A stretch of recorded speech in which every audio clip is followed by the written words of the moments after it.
Halo semuanya, selamat datang kembali di podcast Tiga Suara. Dan kali ini kita akan membahas tentang pernikahan. Kita akan membahas mulai dari pengertian, dalil, tujuan, hukum, bahkan kita akan membahas tentang talak. Untuk pengertian akan dijelaskan oleh Mas Adi. Oke.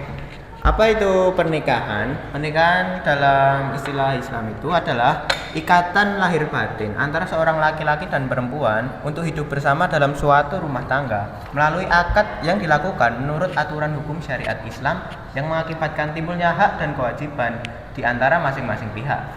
Lalu yang selanjutnya ada dalilnya. Dalilnya di sini ada dua, yaitu dari surat Ar-Rum dan juga di hadis riwayat Al-Baihaqi. Pada surat Ar-Rum yang berartikan di antara tanda-tanda kebesarannya ialah bahwa Dia yang menciptakan pasangan-pasangan untukmu dari jenis dirimu sendiri agar kamu merasa tentram kepadanya. Dia menjadikan di antaramu rasa cinta dan kasih sayang. Sesungguhnya pada yang demikian itu benar-benar terdapat tanda-tanda kebesaran Allah bagi kaum yang berpikir. Lalu ada juga hadis dari riwayat Al-Baihaqi yang berbunyi idza tazawaja abdu faqad amala nafha taini falyata fillahi finnafsi baqi, yang artinya jika seorang menikah maka ia telah menyempurnakan separuh agamanya, karenanya bertakwalah kepada Allah pada separuh yang lainnya. Hadis riwayat Al-Baihaqi. Lalu selanjutnya adalah tujuan pernikahan. Tujuan menikah dalam Islam yaitu yang pertama untuk memperoleh kebahagiaan dan ketenangan hidup atau sakinah. Yang kedua untuk membina rasa cinta dan kasih sayang antara suami, istri, dan anak. Yang ketiga untuk memenuhi kebutuhan biologis yang sah dan diridhai Allah Subhanahu wa taala. Yang keempat melaksanakan perintah Allah Subhanahu wa taala dan Rasulnya sebagaimana sabda beliau dalam kitab Sahih Muslim nomor 1401. Yang kelima untuk memperoleh keturunan yang sah. Lalu yang selanjutnya ini ada hukum. Untuk hukum pernikahan sendiri ada 5 ya. Dan di sini apa itu 5 hukum itu ya, Mas? Oke, di sini dalam Islam hukum pernikahan itu dibagi menjadi 5. Ada sunnah, wajib, mubah, makruh, dan haram. Nah, hukum pernikahan ini menjadi sunnah apabila orang yang sudah mampu dari segi lahir dan batin untuk menikah, namun masih sanggup mengontrol dirinya dari godaan perzinahan. Yang kedua ada wajib. Hukum pernikahan menjadi wajib apabila orang tersebut mampu untuk menikah secara lahir dan batin. Apabila ia tidak menikah, dikhawatirkan ia akan terjerumus kepada perzinahan. Lalu yang ketiga ada mubah. Mubah di sini artinya diperbolehkan. Hukum pernikahan akan menjadi mubah apabila seseorang dihukumi mubah untuk menikah jika faktor-faktor yang mengharuskan maupun menghalangi terlaksananya pernikahan tidak ada pada diri seseorang tersebut. Lalu yang keempat ada makruh. Makruh di sini artinya lebih baik dihindari atau lebih baik jangan dulu. Ini akan menjadi makruh untuk orang yang hanya memiliki bekal biaya pernikahan namun belum memiliki bekal untuk menafkahi istrinya dan anaknya di masa depan nanti. Lalu yang terakhir, hukum pernikahan akan menjadi haram apabila orang yang memiliki niat buruk seperti untuk menyakiti wanita atau pernikahan dengan perjanjian beberapa waktu, seperti itu akan menjadi haram karena niatnya bukan untuk beribadah namun mengikat suatu perjanjian yang tidak baik. Adapun apabila seseorang tersebut tidak memiliki biaya untuk pernikahannya serta tidak mampu menafkahi dan memberikan hak kepada anak istrinya di kemudian hari. Selain daripada hukum ada juga rukun. Rukun di sini ada 5. Yang pertama adalah calon mempelai pria atau suami, calon mempelai wanita atau istri, wali nikah dari pihak pengantin wanita, dan juga ada 2 orang saksi yaitu laki-laki dan juga sigot atau ijab kabul. Lalu setelah daripada rukun ada juga syarat-syarat pernikahan. Mulai dari apa, Mas? Yang pertama syarat calon mempelai pria. Dari syarat calon mempelai pria yang pertama ada beragama Islam. Yang kedua berjenis kelamin laki-laki tulen.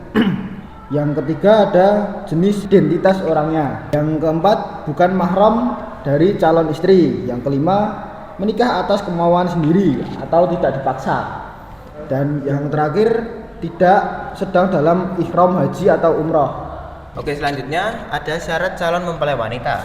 Yang pertama adalah beragama Islam, Yang kedua, berjenis kelamin perempuan tulen. Yang ketiga, jelas identitas orangnya. Lalu yang keempat, bukan mahram dari calon suami. Yang kelima, tidak dalam masa iddah atau masa tunggu setelah cerai atau ditinggal wafat. Lalu yang keenam, tidak sedang dalam ihram haji atau umroh. Lalu yang ketujuh, memberikan persetujuan atau ridho untuk dinikahkan. Selain daripada calon mempelai pria atau wanita, wali nikah juga memiliki syaratnya. Ya salah satunya di antara itu adalah beragama Islam, laki-laki balik dan berakal sehat, adil. Adil sini bermaksud untuk bukan orang yang fasik yang terang-terangan berbuat maksiat ya. Lalu ada juga tidak sedang dalam ihram haji atau umroh dan merupakan wali nasab yang sah, diutamakan ayah kandung, kakek atau saudara laki-laki untuk menggunakan wali hakim jika tidak ada wali nasab. Jadi kita bisa menggantinya seperti itu ya. Oke, syarat ijab qabul yang pertama adalah ijab diucapkan oleh wali pengantin wanita atau wakilnya dan kabul diucapkan oleh pengantin pria. Yang kedua, adanya kesinambungan atau langsung bersambung antara ucapan ijab dan qabul tanpa jeda yang lama. Yang ketiga, menggunakan kata-kata yang jelas, tegas dan bermakna pernikahan seperti kata nikah atau kawin.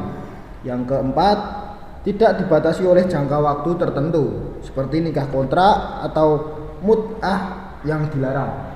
Lalu yang terakhir, ada syarat untuk 2 orang saksi. Yang pertama adalah beragama Islam, minimal berjumlah 2 orang laki-laki, balik, berakal sehat, merdeka dan adil, mengerti bahasa yang digunakan saat ijab qabul, dan terakhir, hadir secara langsung, melihat serta mendengar jalannya akad nikah.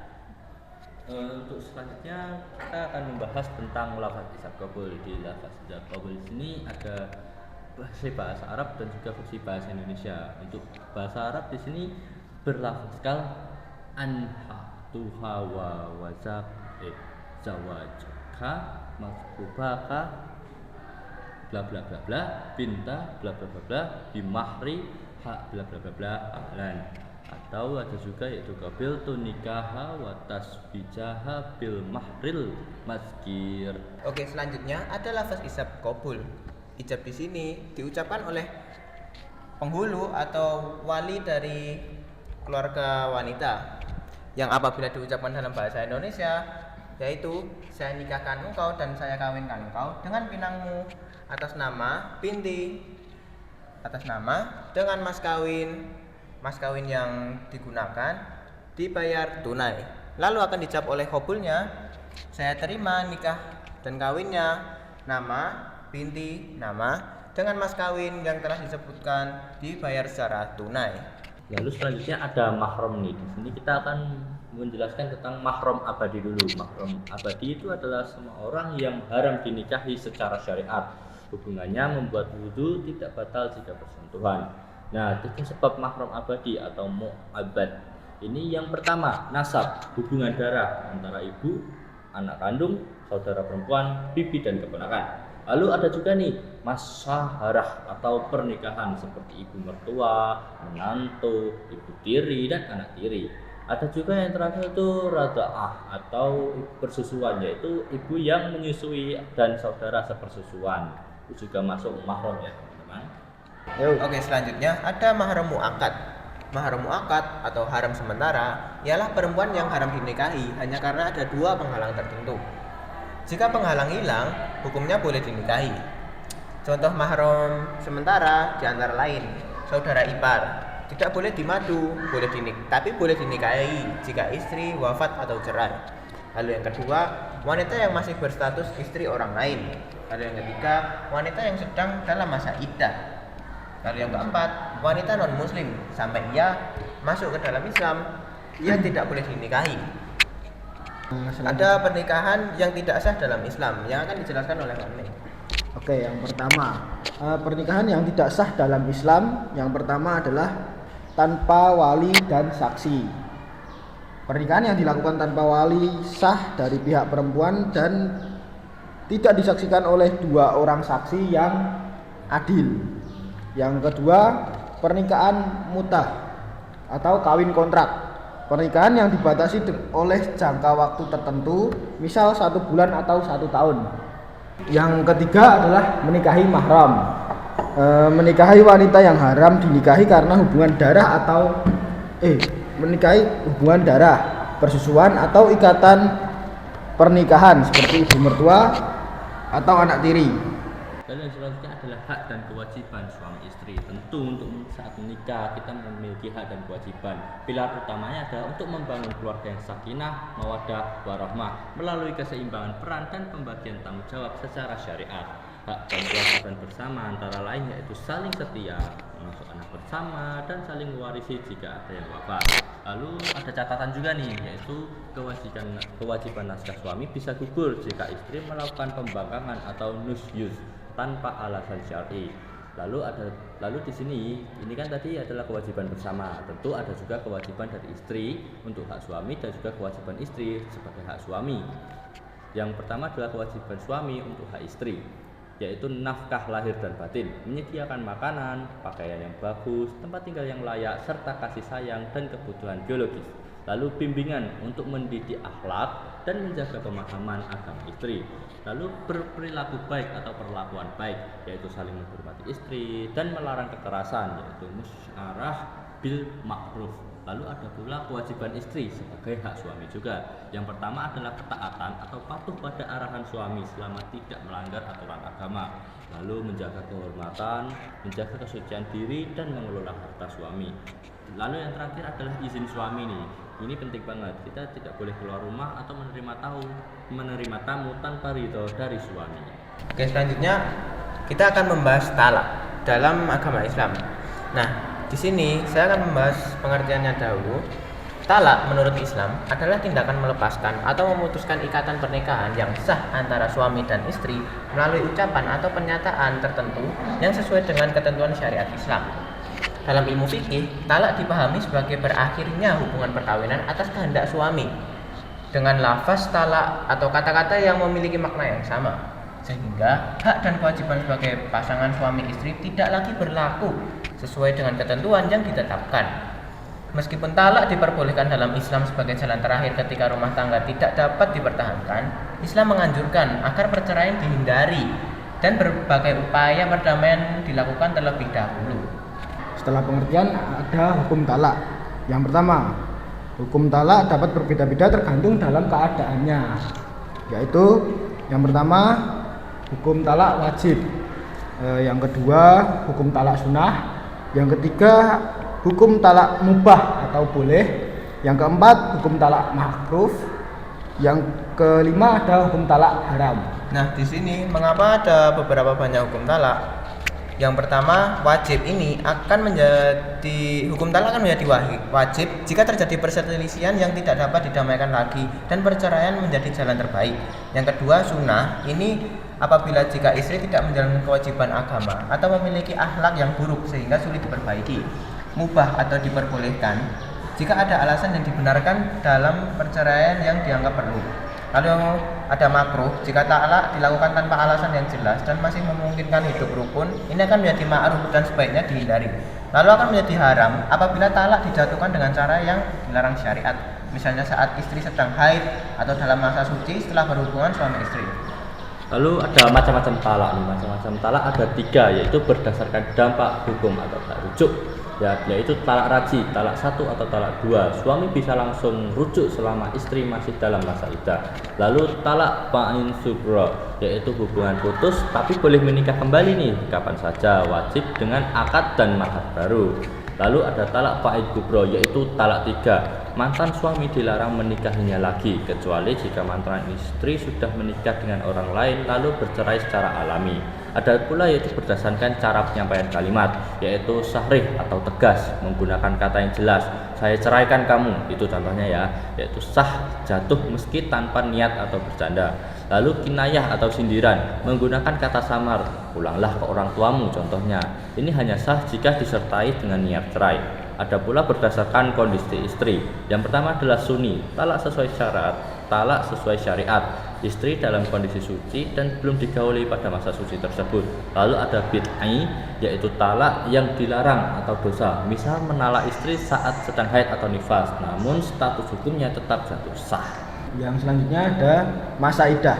Masa iddah sendiri adalah masa tunggu yang wajib dijalani oleh seorang perempuan setelah terjadi perceraian atau setelah suaminya meninggal dunia sebelum ia diperbolehkan menikah lagi. Oke, untuk tujuan dari masa iddah sendiri antara lain yang pertama mengetahui ada atau tidaknya kehamilan. Yang kedua, memberi kesempatan untuk rujuk bagi pasangan yang bercerai talak roj'i. Yang ketiga, menghormati ikatan pernikahan yang telah berakhir. Yaitu yang selanjutnya ada lama masa iddah. Yang pertama, karena talak cerai atau 3 kali suci guru bagi wanita yang masih haid. Yang kedua, karena suami meninggal dunia 4 bulan 10 hari. Yang ketiga, bagi wanita hamil sampai melahirkan. Selanjutnya ada rujuk yang dijelaskan oleh Adi. Oke, rujuk di sini ada banyak sekali.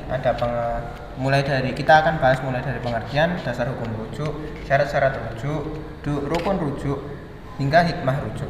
Yang pertama, rujuk itu adalah kembalinya suami kepada istrinya yang telah ditalak raj'i, talak 1 atau talak 2 selama masa iddah masih berlangsung tanpa perlu melakukan akad nikah dan mahar baru. Secara bahasa, rujuk berarti kembali. Dalam istilah syariat Islam, rujuk adalah kembalinya hubungan suami istri setelah terjadi talak yang masih memungkinkan untuk kembali. Lalu selanjutnya, dasar hukum rujuk. Rujuk diperbolehkan dalam Islam sebagaimana firman Allah Subhanahu wa taala dalam Quran surah Al-Baqarah ayat 228 yang berbunyi, dan suami-suaminya lebih berhak merujuknya dalam masa menanti itu jika mereka menghendaki perbaikan. Ayat tersebut menjelaskan bahwa suami berhak merujuk istrinya selama masih dalam masa iddah dengan tujuan memperbaiki hubungan rumah tangga. Lalu yang ketiga, syarat-syarat rujuk. Yang pertama, istri telah ditalak dengan talak raj'i, talak 1 atau talak 2. Rujuk dilakukan selama masa iddah masih berlangsung. Lalu, suami dan istri masih memenuhi syarat sebagai pasangan yang sah. Lalu yang keempat, rujuk dilakukan dengan niat memperbaiki hubungan rumah tangga. Lalu ada rukun rujuk. Yang pertama, suami yang merujuk, istri yang dirujuk, lalu ucapan dan pernyataan rujuk, lalu adanya kesaksian menurut ketentuan yang berlaku. Lalu ada hikmah dari rujuk sendiri, yaitu memberikan kesempatan kepada suami istri untuk memperbaiki kesalahan mereka, lalu menjaga keutuhan rumah tangga, lalu menghindari penyesalan akibat keputusan yang terburu-buru, memberikan perlindungan bagi anak dan keluarga, dan yang terakhir mewujudkan keluarga yang harmonis dan penuh kasih sayang.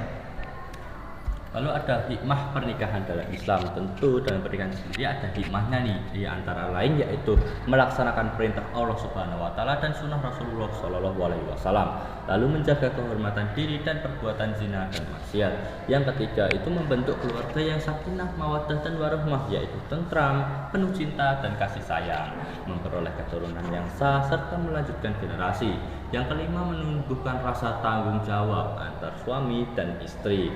Lalu yang selanjutnya, menciptakan ketenangan dan kebahagiaan hidup dalam melalui kehidupan berkeluarga. Dan yang terakhir atau yang ketujuh yaitu mempererat hubungan sosial antar dan silaturahmi antar keluarga. Untuk yang selanjutnya sudah habis. Sudah habis. Jadi sekian ya podcast kali ini. Wow, sangat seru sekali. Kita bisa langsung paham nih tentang pernikahan dalam agama Islam. Betul ya? Betul sekali. Oke, sampai sini dulu videonya. Semoga bermanfaat ilmunya. Jangan lupa untuk dibagikan kepada teman-teman yang mungkin membutuhkan ilmu-ilmu ini, misalnya teman kalian yang akan menikah atau yang lainnya. Kami dari podcast Tiga Suara izin undur diri.